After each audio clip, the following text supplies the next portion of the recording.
If you're paying attention to MAGA, MAGA has been attacking people like Vivek Ramaswamy, which is an East Indian, and Kash Patel, which is the FBI director, East Indian.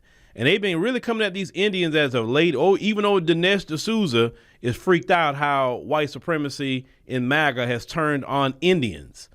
Well, I want you to check out what this brother has to say, but I want to give a little just deeper insight into why other groups refuse to fight white supremacy. You know, Black Americans are the only group that fights back against white supremacy. No other group fights back against white supremacy. Every other group tries to thread the line and not say too much. You go through Vivek Ramaswamy's comment section and it's just white people telling him to go back to India, that they don't want him here, calling him a G. You go through FBI Director Kash Patel's comment section on Twitter and it's them doing the same thing, telling him to go back to India. He shouldn't be here. He shouldn't have the job. He's DEI. You know, we're the only, even the Indians don't fight back, the Hispanics don't fight back, the Asians don't fight back. Black Americans are the only group that fights back against white supremacy. It's always been like that. I think it will always be like that. And that's just what it is. No one else does, everyone else just puts their hands up and says, okay, cool, you're white, so this is just how it has to be. It's awful to see. Because I was just looking at Kash Patel's comment section this morning, and I'm just like, why is he just letting white people talk to him like this? But then again, on that side, that's what you have to do. You have to just let white people just berate you and destroy you. Let me try to give you some insight on why other groups just refuse to fight white supremacy. Well, when you are an immigrant, a lot of them come from these homelands, and these homelands that they fled from. And a lot of these, they're not proud of their homeland. They claim that they are over here, but they're not proud of it, because if they are proud of it, they'll be figuring out ways to go back.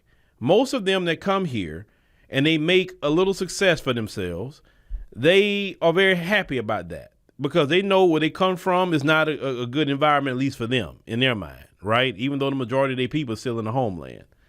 A lot of them don't want to go back to their homeland, okay? A lot of them fear being deported. That's one difference with Black Americans. They can't deport Black Americans. So a lot of them feel that I would have never achieved the success I have today if it wouldn't been for me coming to America. See, they don't look at white supremacy like Black America do. We look at it as an oppressor. We look at it as something wicked. For them, white supremacy is actually a blessing, because it took me from my dilapidated homeland and brought me here. Yes, they know these people are racist. They know that just as much as we know they're racist. But for them, they understand that I'm going to have to put up with their racism. I'm going to have to put up with their bigotry, because I do not want to go back to my homeland whatsoever.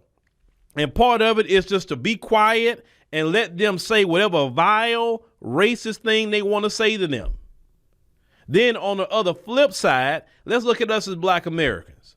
As Black Americans, we have been the most successful group outside them folks in this country. We have a lot of Black millionaires, a couple of Black billionaires in our community, and we don't have to take nothing from them. We could tell them, if you, if your mama, if your dog, if your grandmama, if your whole lineage, I hope your whole lineage is cursed. I hope you fall apart tomorrow. We can say that with a straight face and still don't worry about them. They can't deport us nowhere. See, they have to trade in their dignity and self-respect to get what we get naturally just from our hard work and effort. We don't have to give up our self-respect. We don't have to be talked down to like that. We don't have to allow that. If they come to us with that mess, we can call them all kind of mofos and anything else we want to call them. And we are the best roasters on the planet Earth. A lot of times they're not. They fear going back to their homeland, so they're going to have to endure that. We don't have to endure that. We can be successful, have our dignity and self-respect, put these folks in their place where they belong, and that's why other groups don't like us either. And on top of that, when we speak, everybody listen. And when we don't speak, everybody listen too. When we show up, cameras are paying attention to it. And when we don't show up, cameras pay attention to that too. Recently, Bill Maher was like, a photographer was just trying to pan the crowd to see if they could find Black people. There were no Black people at the No Kings protest.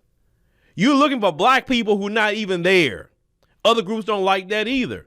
That's why they get mad at us. That's why some of them even want to spew their racism toward us, is because they have to join Team White Supremacy because they done lost their dignity and self-respect a long time ago. They're still losing their dignity and self-respect because they're afraid that, well, if I go at them, then they're going to deport my mama. They're going to deport my family. So I can't say much either. And maybe they can't deport me, but they can deport my family. Another thing, other groups don't look at America like us because they came in on a privilege. What I mean by a privilege is that they didn't have to fight for the civil rights movement. They didn't have to fight against Jim Crow. They didn't have to fight for voting rights. They didn't have to fight just to live. They didn't have to fight not to get their churches bombed or their mosques bombed and all that by these people. They didn't have to fight the Klan. They didn't have to do anything. They waltzed in after all the work was done. On top of that, they look at these folks as a blessing. But what's happening right now, because the folks' numbers are dwindling, they don't really have time to have all these other groups huddling around them like that. They surely worry about their numbers, so they certainly can't have no East Indians procreating with no white folk. Because, prime example, you know J.D. Vance is having a problem with them MAGA right now? Why? Because his wife is East Indian. Have you seen the pictures of J.D. Vance's children? They don't look white. They look Indian. That's the issues he's having right now because they're circling the wagons. They say, hey, wait a minute. This got to be an all-white party. We can't be doing all these East Indians that's just as dark or some of them darker than the FBAs. And, you know, if you know anything about India, they got a colorism problem. The very dark-skinned East Indians are not liked, and the more lighter skin, they using all this cream and all that. You know, I did an interview with a East Indian woman. Her name is Shweta. She wrote a book, and the video did pretty good. The interview did real good. She talked about her life and what she went through by being a dark-skinned Indian woman. You understand what I'm saying? But that's really what a lot of that is. They're not going to fight back because they're scared they're going to be deported back to their homeland. Their community not going to support them if they try to fight because most of them are compromised. They are not trying to go back to their homeland. That's why they're so mad at us, because what they would do is that they would put us up to fight white supremacy and say, hey, black people, you do it and hide behind us, duck behind us, you know, just ducking and like just looking at it. Is it safe to come out now? Is it safe? And when we said, hell no, y'all fight your own battles. Now they can't duck behind us no more. And white supremacy is eating them for lunch. That's why a lot of them have been begging black people, you that's not right. You got to fight. Why? We ain't got to fight for nobody but black folk, black Americans in particular. We ain't got to fight for nobody. Go fight yourself. That's what you need to do. Understand?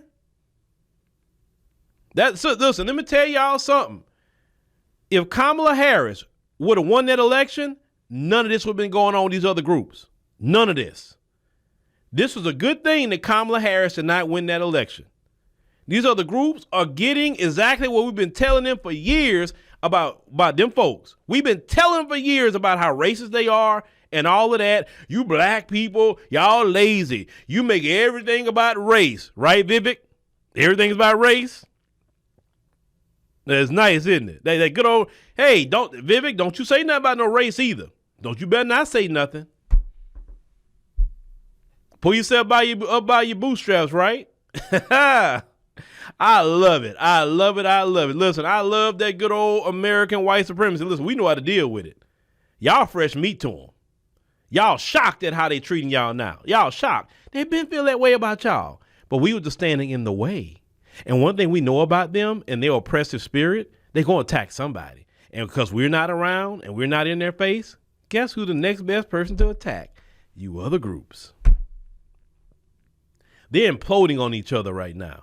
So they definitely going to get more vicious in their attacks. And you're right underneath them. And don't come circle the block over here. Black people, we see what you were talking about. Nah, we good. Go over there with them people. That was your people, right? We tried to tell you a long time ago. Nah, we cool. We are so cool. Don't come spin the block now.